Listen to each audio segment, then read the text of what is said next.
Okay, let's talk a little bit about lactose intolerance. Lactose intolerance or lactase deficiency. We want to talk about the mini-gastric bypass and how you can manage that. So lactose is the sugar that's in dairy products. It's two other sugars linked together, maltose and glucose or something like that.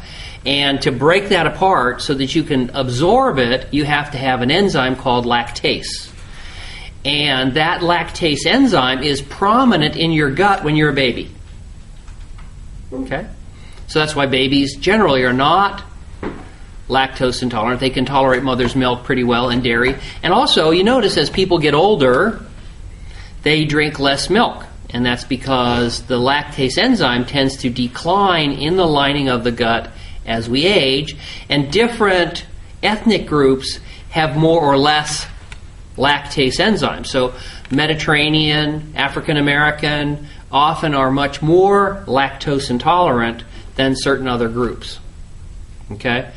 The lactase enzyme, though, interestingly, is mostly located in the upper small bowel.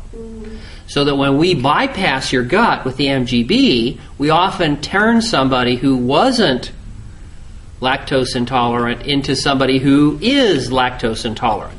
Now, what does it mean if you're lactose intolerant? It means that the milk sugar goes into your gut.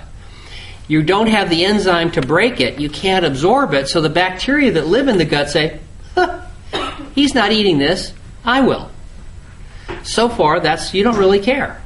But the bacteria that eat the lactose are what are called anaerobes. They live without oxygen in your gut.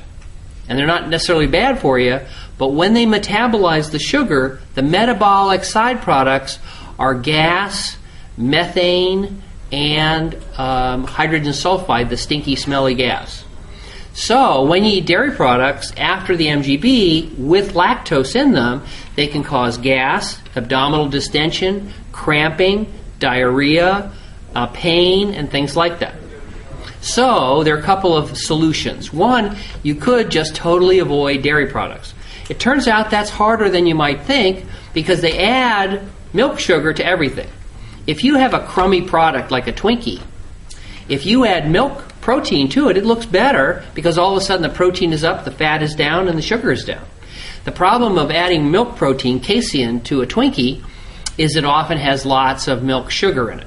So our advice is, one, eat less of the milk sugar, and two, go to the grocery store and buy your own lactase enzyme at the grocery store to eat with the dairy product.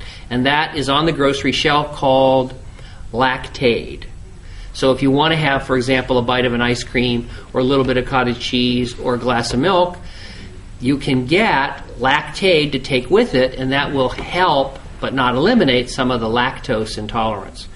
The other thing is funny, there are lots of people with lactose intolerance who are tested, and they have found that even though yogurt has the lactose milk sugar in it, that yogurt is mostly well tolerated by people without the lactase enzyme. They usually can do well with it because of the good bacteria in there.